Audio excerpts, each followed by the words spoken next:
नमस्कार मी नितीन. आपण पाहत आहात वायझर इंडिया टीव्ही आणि आता पाहूया आजची महत्वाची बातमी.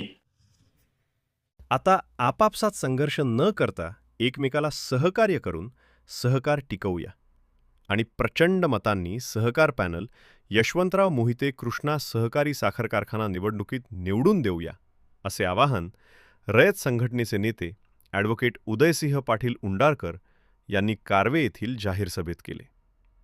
यावेळी कृष्णा सहकारी साखर कारखान्याचे चेअरमन डॉक्टर सुरेश भोसले यांच्यासह विविध मान्यवरांची उपस्थिती होती. मित्रो, या बैठकीचं आयोजन का केलंय, ह्याचा उद्देश काय आहे,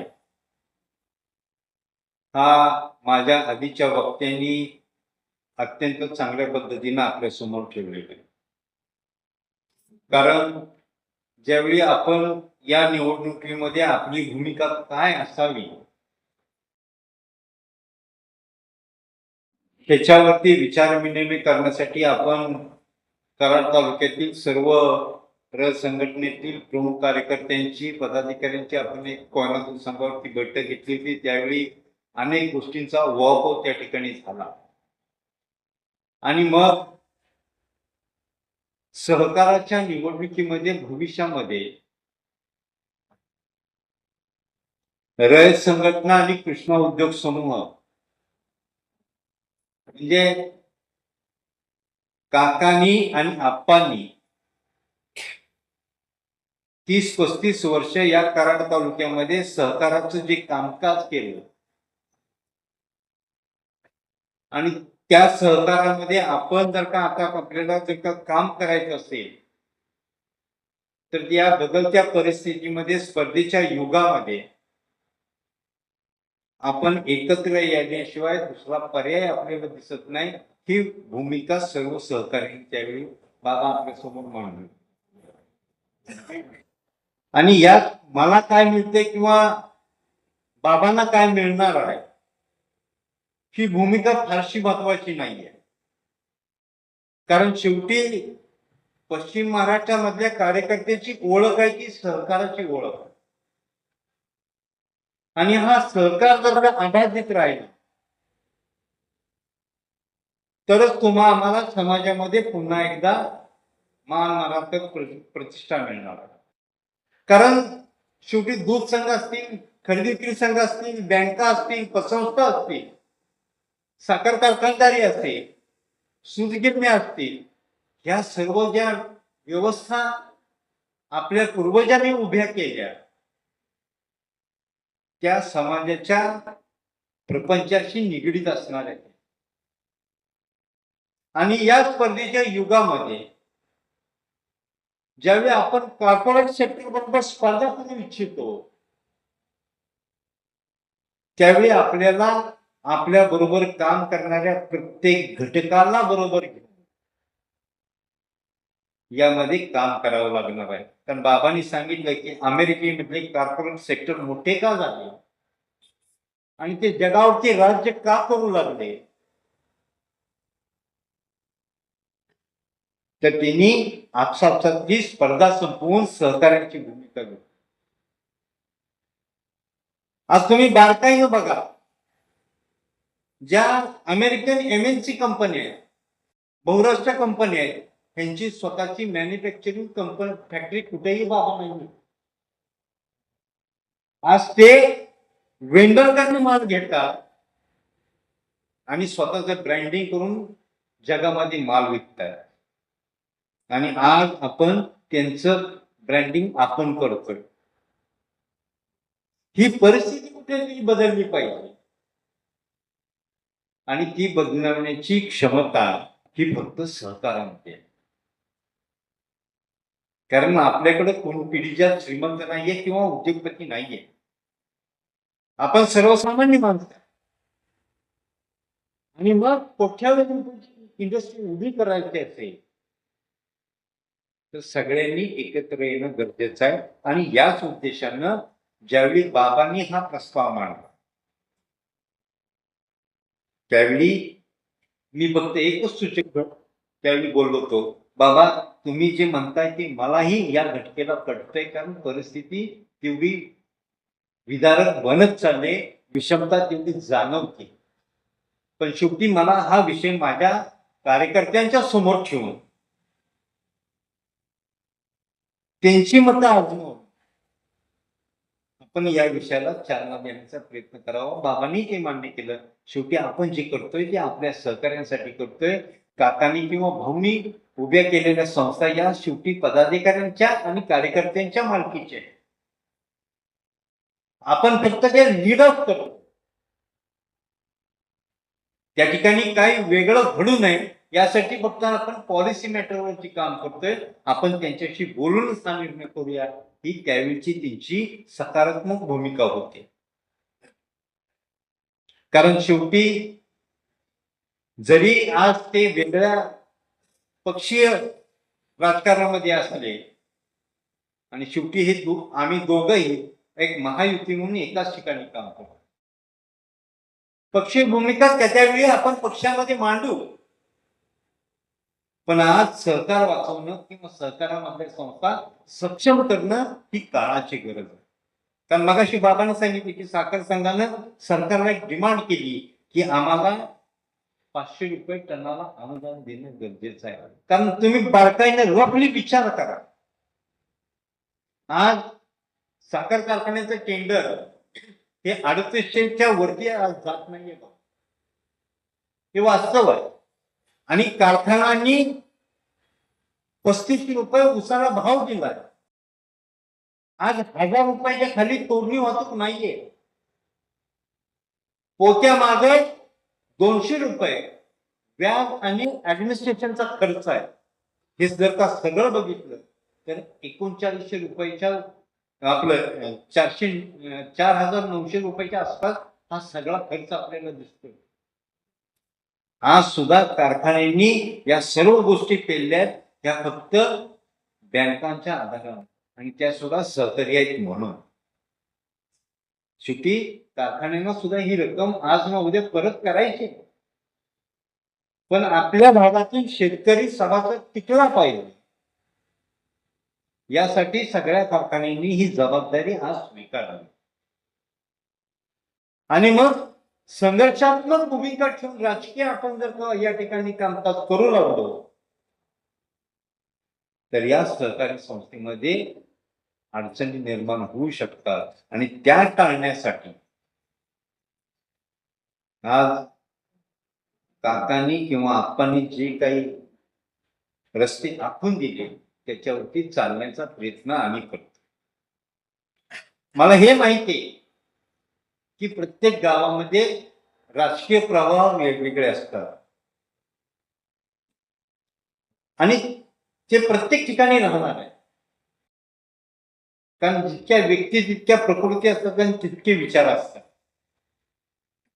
संघटनेतल्या प्रत्येक कार्यकर्त्याचं एकमेकाशी जुळतच असं नाही, पण शेवटी आपण संघटित होऊन एका उद्देशासाठी जर का काम करू लागलो तर निश्चितपणानं अपेक्षित असलेलं यश आपल्याला कधीही मिळवता येऊ शकतं, हे मानणारा मी कार्यकर्ता. कारण दृष्टिकोन सकारात्मक नसेल तर आपण समाजासाठी काही करू शकत नाही.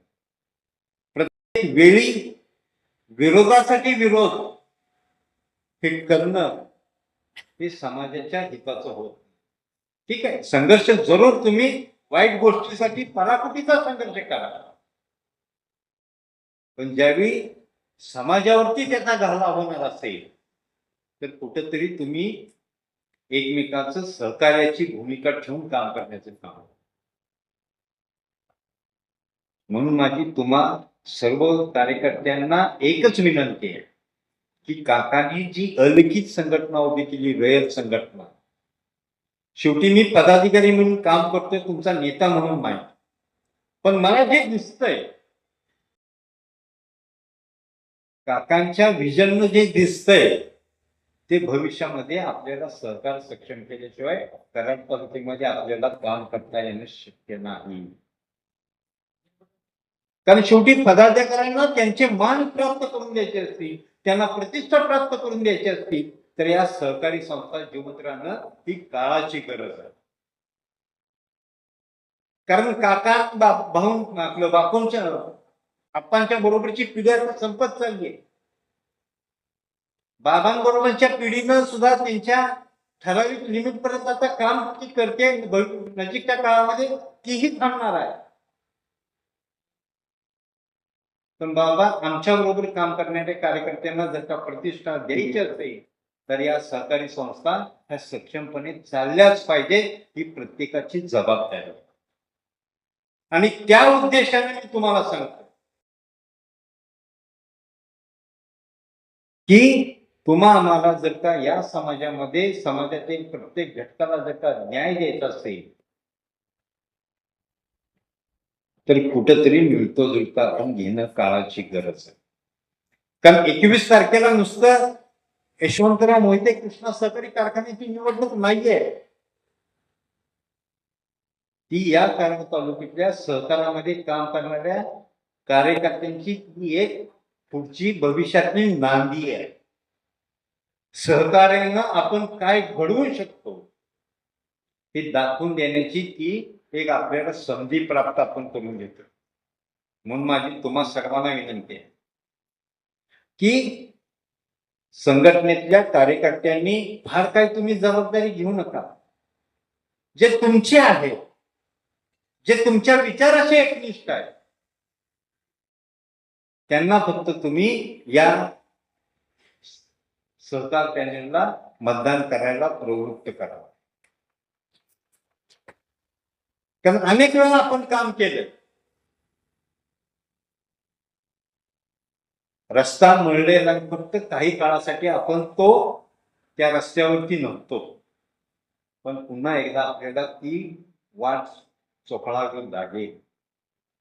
ती व्यक्तिगत स्वार्थासाठी नाही,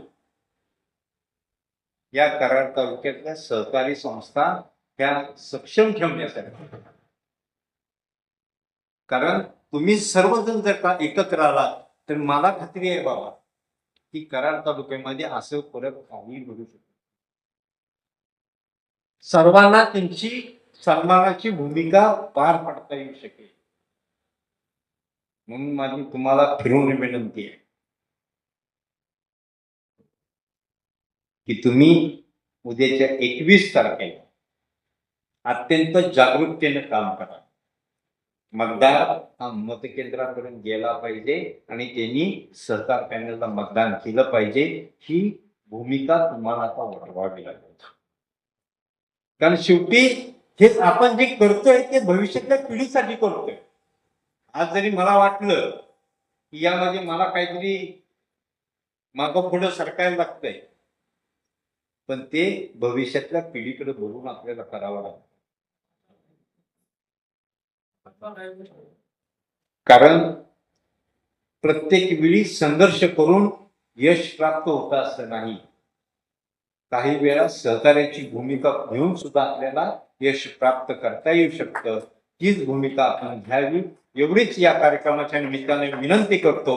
आणि तुम्हा सर्वांच्या वतीने मी बाबांना आश्वस्त करू इच्छितो की बाबा, जी भूमिका संघावरच्या बैठकीत रयत संघटनेच्या कार्यकर्त्यांची होती तीच भूमिका 21 तारखेपर्यंत आणि भविष्यातही तशीच राहील, एवढीच मी आपल्याला ग्वाही देतो. मी आपले सर्वांची रजा घेतो. जय हिंद, जय महाराष्ट्र. आज इथं आल्यानंतर पहिला मनामध्ये असा विचार येतो, दादा मी एकत्रित आहे, तर आम्हाला सुद्धा पहिल्यांदा असं वाटतं की आम्ही भाग्यवान. आता भाग्यवान याच्यासाठी या कृष्णे कोयनेच्या संगमाच्या या विभागामध्ये जन्मलो आणि आमचे पूर्वज आहेत, यांनी सगळ्या महाराष्ट्रामध्ये आपलं नाव केलं. हा भाग कुणाचा आहे? कैलासवासी यशवंतराव चव्हाणांचा आहे. हा भाग यशवंतराव मोहितेंचा आहे, हा विलासराव पाटील काकांचा आहे, हा आपणचा आहे. आणि ह्या भागामध्ये जे झालं हे महाराष्ट्रासाठी सुद्धा पथदर्श, एक आदर्श असं कामकाज या भागामध्ये झालं. पण हे काही सोपं होतं असं आहे का? तुम्हाला आठवण करून देतो की चव्हाण साहेब असं म्हणत होते चव्हाणसाहेब असं म्हणत होते की आपल्याला स्वातंत्र्य मिळालंय, पण आपल्याला दुसरी स्वातंत्र्याची लढाई लढायची. आणि दुसरी स्वातंत्र्याची लढाई असं आहे की आपला समाज गरीब आहे, त्यांना शिक्षणाच्या, आरोग्याच्या सोयी करून द्यायच्या आहेत, त्यांना न्याय मिळवून द्यायचा आहे. हे सगळे कष्टकरी आहे, यांच्या संसाराची जबाबदारी आहे, ही लढाई आहे. आणि ही जेवढी स्वातंत्र्याची लढाई अवघड होती तेवढीच ही अवघड आहे. आणि म्हणून आपल्या भागाचा सुद्धा विचार करा. आता आम्ही नदीकाठच्या विभागात होतो, तिथं ऊस करत होतो, तिथं कारखाना सुरू करायचा होता. एवढं सोपं नव्हतं, एवढं सोपं नव्हतं. लोकांच्या जवळ पैसे नव्हते. आता आमच्या मध्ये थोडे वयस्कर असे मदतदारच आहेत घरातले. ते म्हटले पैसे गोळा करताना आणा पावली आणि असं ते नोट बघायला मिळत नव्हती पहिले पैसे गोळा करताना. म्हणजे अशा परिस्थितीत कारखान्यासाठी पैसे गोळा करायचे आणि बँकेतलं जायचं सोपं काम नव्हतं. आणि त्याच्यापेक्षा अवघड काम तुमच्या वरच्या भागामध्ये डोंगी बाग आहे, पाणीच नाही, रस्त्याच्या वर काय होती परिस्थिती. आणि सगळे लोक मुंबईला स्थायिक झालेले होते. अशा परिस्थितीत ह्या लोकांनी काम केलं, लक्षात घ्या. म्हणून विचार करायचा हा आहे की हा जो वारसा आहे, तर आपल्या भागामध्ये काकांचा वारसा असेल, इथं आप्पांच्या भाऊचा वारसा असेल, ही मोठी जबाबदारी आहे. त्यांनी एवढ्या कष्टातनं त्यांनी हा भाग उभं केलं, लोकं उभी केली, स्वतःच्या पायावर उभी केली, राहणीमान बदललं. आता सगळीकडे आता आपल्याला स्लॅबची घरं दिसायला लागलेत, रस्ते झाले, राहणीमान खूपच आपलं सुधारलंय. पण हे विसरायला नको की काही वर्षापूर्वी ज्यावेळेला इकडे काकांनी काम सुरू केलं त्याला प्यायला तर पाणी होतं. आता किती पुढं आलं. आमच्या भागामध्ये सुद्धा परिस्थिती लोकांची काय फार चांगली नव्हती. पण एकदम हा बदल झाल्यानंतर आज ही जबाबदारी राहते की आपल्याला ह्याच्यातून पुढे जायचं. आणि पुढे जायचं असेल तर पहिल्यांदा आपण इथपर्यंत आलो कशामुळं, तर एक सहकाराचा विचार आपण धरला. आणि आपण असा विचार केला की पुढे जायचं असेल तर अनेक लोकांना एकत्रित आणल्यानंतर सहकाराच्या माध्यमातून इथं प्रगती होऊ शकते. आणि हे सूत्र अजूनही आपल्याला धरणं गरजेचं आहे. आणि म्हणून ज्यावेळेला असं इलेक्शन येतं त्यावेळेला सहकारामध्ये चांगल्या चालणाऱ्या ज्या संस्था आहेत यांना समाजाने यांना साथ केली पाहिजे. आपल्यात जर संघर्ष झाला, आता आमच्यात संघर्ष झाला, त्याच्यात काही फार चांगलं निष्पन्न झालं नाही. आणि ज्या वेळेला संघर्ष थांबला त्यावेळेला त्या संस्था प्रगती करू लागली. आता कारखान्याचा जर इतिहास बघितला तर माझ्या माहितीनं एक इलेक्शन सोडलं तर सगळ्या कारखान्याच्या इलेक्शन पहिल्यापासनं कारखान्याची आपली साथच अमावत आहे. आणि 20-25 वर्षाचा काळ असा आहे, मला आठवतं की मला वाटतं 90 सालापासून की आम्ही आणि काका हे एकत्रित, म्हणजे आप्पा आणि काका यांनी एकत्रितच काम केलं. आप्पांच्या बाबतीत म्हणायला झालं तर 100% आप्पा आणि काका शेवटपर्यंत एकत्रित आहे. आणि ते एकत्रित असल्यामुळं तुम्हाला ह्या भागामध्ये इतकं काम झालेलं दिसतंय. आता आमची जबाबदारी नाही का एकत्रित काम करायची, आमची पण आता ही जबाबदारी आहे. आणि म्हणून राजकारणामध्ये असं असतं की सगळ्या गोष्टी राजकारणामध्ये आहेत तशा राहतात असं नाही. राजकारणामध्ये बदल होतात.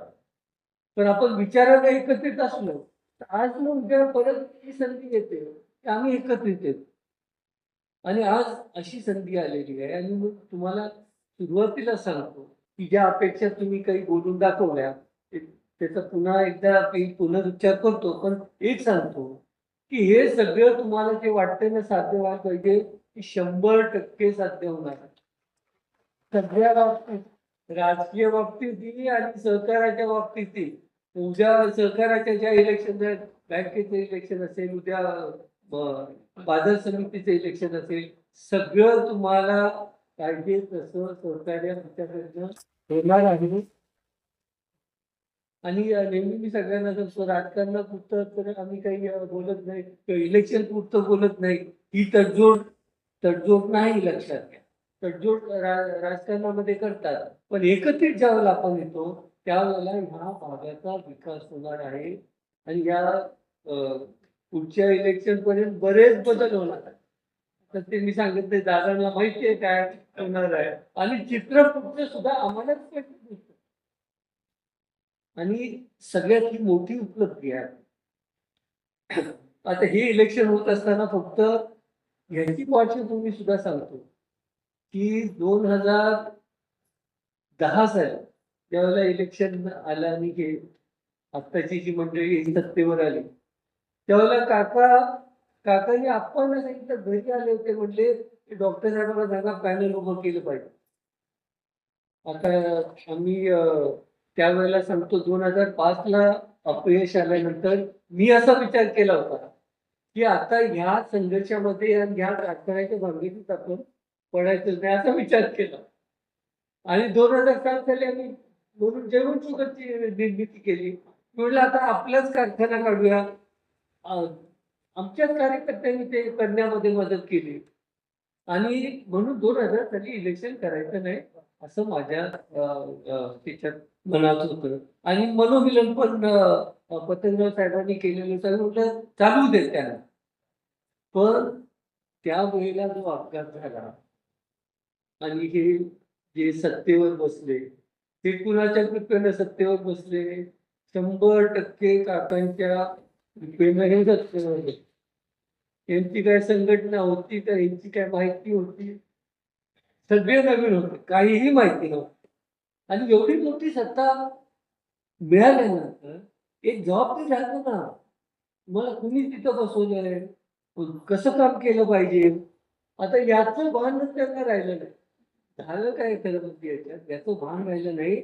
आणि 2015 साली काकांनी सुद्धा असा विचार केला की हा जर कारखाना चालला नाही आणि हा जर बंद पडला तर उद्या एखाद्या दोष काकांना येईल अशी परिस्थिती झाली. काका म्हटले नाही आता हा बदलच करायला पाहिजे. आणि म्हणून 15 साली परत हा बदल करायचा ठरला. परत आपण एकत्रित आलो आणि तुम्हाला माहिती आहे पुढं आपण कसं निघालो. आता त्या काळामध्ये ज्या गोष्टी झाल्या सहकारी संस्थेमध्ये ज्या गोष्टी होऊ नये अशा गोष्टी झाल्या. आता त्यांचं फार तुम्हाला सांगायला गरज नाही. पण डॉक्टर साहेब वगैरे आहेत बोलताना आता एखाद्या वेळेस तुम्हाला त्याची कल्पना नसेल आम्ही सांगत राहतो. एक गोष्ट सगळ्यांना माहिती आहे की त्या तोडणी वाहतूकदारांचा काहीतरी घोटाळा झाला. मग काहीतरी घोटाळा झाला नाही. महाराष्ट्राच्या सहकारी कारखानदारीमध्ये जेवढा मोठा घोटाळा होतो एवढा मोठा 60 कोटी रुपये 2000 तुम्ही विचार करा 15 साली किती मोठी रक्कम झाली. त्या 60 कोटीमध्ये नवीन कारखाना चालू झाला. खोटं नाही नवीन कारखाना चालू झाला. आम्ही ज्यावेळेला जैवत शुगर चालू केलं त्याला छोट्याच कपॅसिटीमध्ये होतं. पण ह्याचं क्लोजर ज्या वेळेला केलं आलं मशिनरीचं 30 कोटी रुपये. तुम्ही विचार करा 60 कोटी रुपये म्हणजे नवीन कारखाना होऊ शकला असता. इतका मोठा घोटाळा झाला. 778 लोकांच्या नावावर खोट्या सह्या घेऊन कर्ज घेतले. अशा गोष्टी होऊ देत ना. सहकार्यात होऊ कशा शकतात. आणि नवीन माणसं घेऊन असं म्हणजे सराई आहेत तिथं असले असे असले तरी समजू शकलो असतो. पण ही नवीन मंडळी होती आणि कुणाच्या तर सल्ल्यानं चालत होती त्यांच्याशिवाय तर काही हे झालं नाही. आणि त्याचबरोबर अजून एकाच गोष्टीचा फक्त इथं उल्लेख करतो. आपल्याला माहित असेल प्रत्येक गोष्टीमध्ये तिथं घोटाळा झाला आणि म्हणून बदल होण्याची का गरज होती सांगतो. आणि आज हीच लोक पुढे आहेत. आता याच्यामध्ये काय झालं प्राथमिक म्हणजे सकृत दर्शनी ज्या वेळेला गुन्हा झालेला दिसतो त्यावेळेला शिक्षा होते.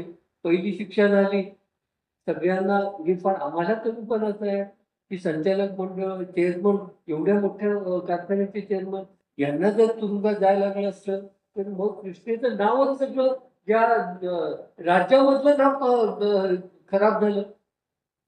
ते झालं ना. तर याच्यातनं बाहेर यायचं परत त्याला चांगल्या स्थितीत आणायचं हे काही सोपी गोष्ट नव्हती. आणि म्हणून आजच्या घडीला सुद्धा त्यांची परिस्थिती काय आहे, ते बेलवरच आहे. म्हणजे आर्थिक गुन्हा झाला ना, असा गुन्हा होऊ नये ना.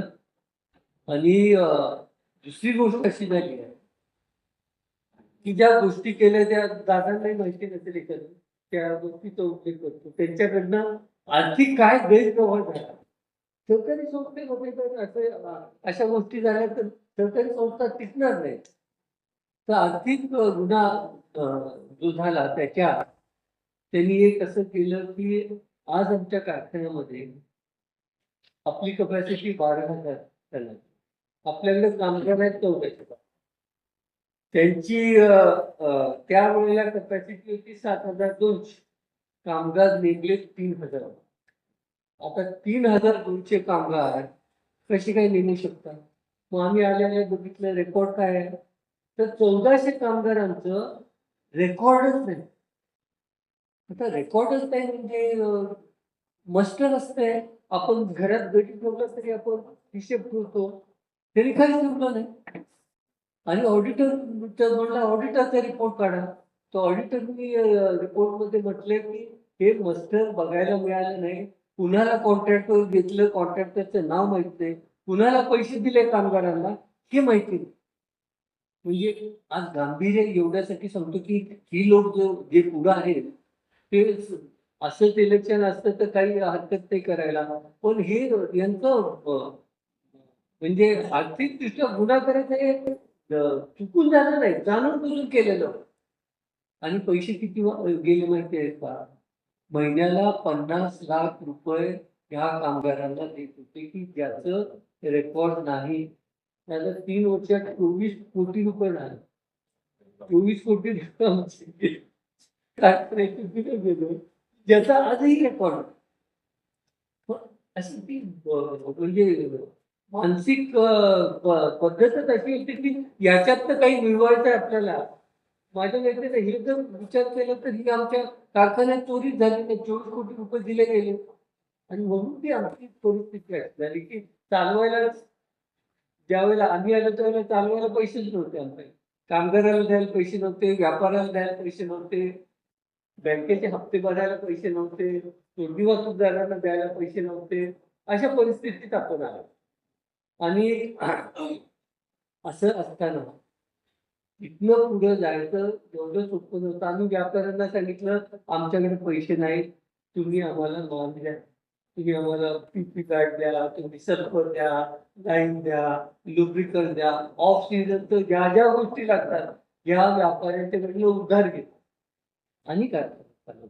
म्हणजे ही पार्श्वभूमी एवढ्यासाठी सांगतो हे कारखान्याचं इलेक्शन आहे, समोर कोण आहेत त्यांचा तर परिचय करून दिला पाहिजे ना. हा त्यांचा परिचय आहे. आपल्याला माहिती पाहिजे कोणाचं हे. अशा गोष्टी झाल्या त्यांच्या. मी म्हटलं तर आमच्याच इलेक्शन झालं होतं पण असं काही झालं नाही. ते इंद्रजित बाबा होते, मदन दादा होते, ते 10 वर्ष होते, 5 वर्ष होते, असं काही झालं का? 83ची एखादी केस झाली का? 83चे हे जे मी सांगतो हे 83च्या चौकशीतले आकडे आहेत. की काही आम्ही बघून तुम्हाला सांगतोय ते चौकशी अधिकाऱ्याचे आकडे की अशा अशा गोष्टी. तुम्हाला दादा अजून आश्चर्य वाटेल की त्यांनी ऊसाचं बिल निघालं, ऊस न येत. ते ऊस न येतं बिल कसं निघू शकते? ऊसाची बिल पण काढली, ऊस न येतात. सरकारी संस्थेला किती धोकादायक सांगा. आज दादा काम करतायत, आम्ही काम करतोय, किती जपायला लागतंय, किती म्हणजे डोळ्यात तेल घालून तिचं काम करायला लागतं तर ह्या संस्था टिकतायत. आज आपल्या कराड दक्षिण मधल्या तर तुम्ही टिकवलं आम्ही टिकवलं एवढं सोपं आहे का? सहकारी संस्था आता तुम्ही बघा सगळ्या महाराष्ट्रामध्ये जरी विचार केला पहिल्यांदा सहकारी कारखानदारीचा सांगतो तुम्हाला. सहकारी कारखान्यामध्ये सगळी चांगली आहे का अवस्थेत? आजही अनेक कारखान्यांना FRP देता आलेली नाही. दादांना माहिती आहे. अनेक कारखाने असे आहेत की आजही पुढचं सीझन चालवण्यासाठी पैसे नाही. सरकारकडे मागणी केली आहे. साखर संघातल्या बऱ्याच कारखान्यांनी, सहकारी कारखान्यांना आता बाकीचे तर मागू शकत नाही, पण सहकारी कारखान्यांनी मागणी केली आहे. दादा मागणी काय केली आहे माहिती आहे का आपल्याला? टनाला 500 रुपये अनुदान द्या म्हणतात. ऍडव्हान्स बिडव्हान्स नाही, परत देणारच नाही म्हणतात. तुम्ही एवढे पैसे द्या तर आम्ही कारखाना कुठं चालवतो, नाही तर पुढच्या सीझन घेऊ शकत नाही. इतक्या अडचणीत आहे कारखानदारी. कशी चालवली पाहिजे मग मला सांगा. आणि कुणाच्या हातात पाहिजे. आता आम्ही आलो फार हे करतो असं नाही, पण ही सुरक्षित ठेवली पाहिजे ना. हा वारसा आम्ही जपला पाहिजे ना. दादाजी जितक्या तात्परतेने जपलेल्या आहे सगळ्या संस्थेमध्ये ते चालू करतो. आज आम्ही वारसाच चालवतोय आणि चालवलं पाहिजे. सगळं आमच्या पूर्वजांचे नुसतं नाव घेण्याने पुढे जाता येणार नाही. आपल्याला कर्तृत्व दाखवावं लागतं ना. तर पुढच्या पिढीमध्ये आपल्याला लोक मान्य करणार आहेत.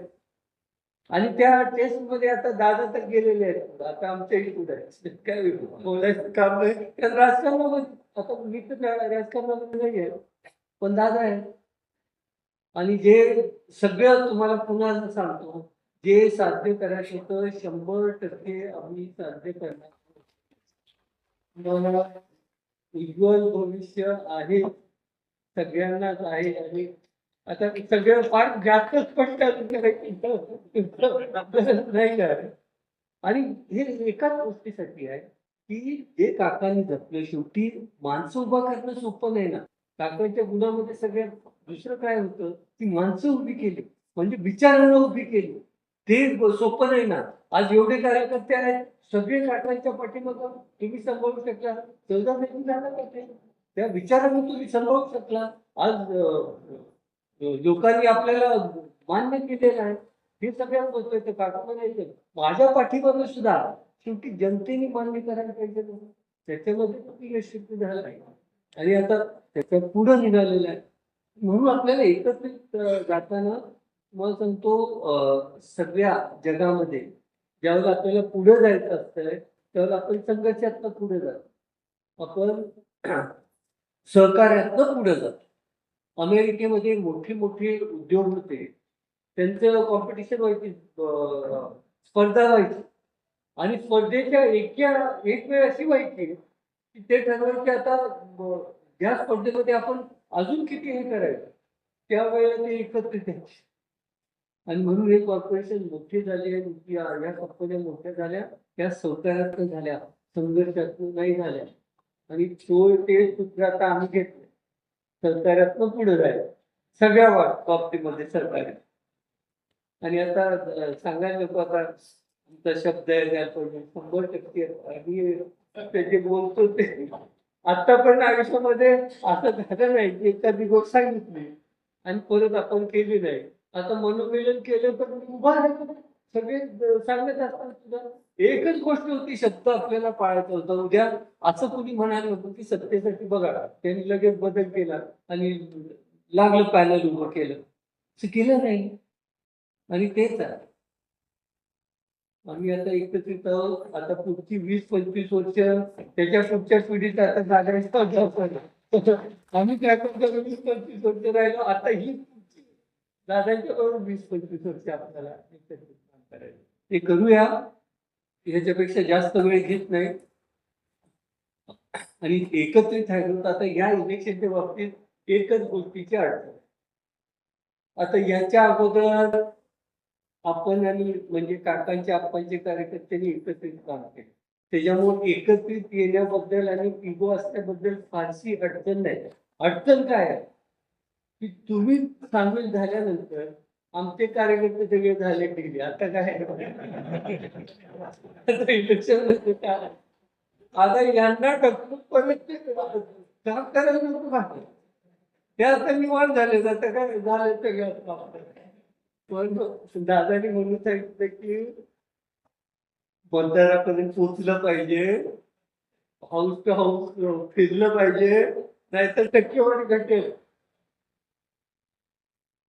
मतदान जास्त झालं जे होणार ते आपल्याला होणार आहे. पण तिथं तो प्रयत्न करावा लागेल ना. हा पण मोठा प्रयत्न आहे. बाहेरचे मतदान आहे ते आणलं पाहिजे. बाहेरचं मतदान ते सगळा अभ्यास आता करून जसं आपण ग्रामपंचायतीला इलेक्शन मध्ये करतो तसं ह्या कारखान्याच्या इलेक्शन मध्ये करावं. आणि ते आपण एवढंच आता आमची जबाबदारी आहे काटकर साहेब तुमचा म्हणजे दादानी सुद्धा सांगितलं तो म्हणजे तो सल्ला गांभीर्याने आम्ही घेतलेला आहे आणि सगळ्यांना आता उद्यापासून एकच काम आहे कामाला लावायचं नाही तर पैलवान होत्या तर काय कुठे शोधायचं तर ते गाड्याला गेलं म्हणून आता इलेक्शन करायला आमचा योग गाड्या होतो तेवढीच आपण काळजी घेऊया तिथं उपस्थित राहिल्याबद्दल आणि सहकार्य केल्यानंतर दादांचे तुमचे आभार मानावे तेवढे तुम्ही आहे. पुन्हा एकदा आपल्या सगळ्यांची इथे उपस्थित राहिल्याबद्दल आभार मानतो. माझे एक दोन शब्द संपवतो. जय हिंद, जय महाराष्ट्र. ही होती आजची महत्वाची बातमी. आपल्या परिसरातील ताज्या घडामोडी जाणून घेण्यासाठी आताच आपण वायझर इंडिया टीव्हीला सबस्क्राईब करा व नोटिफिकेशन बेलवर क्लिक करून आमच्या नवनवीन अपडेट मिळवा. नमस्कार.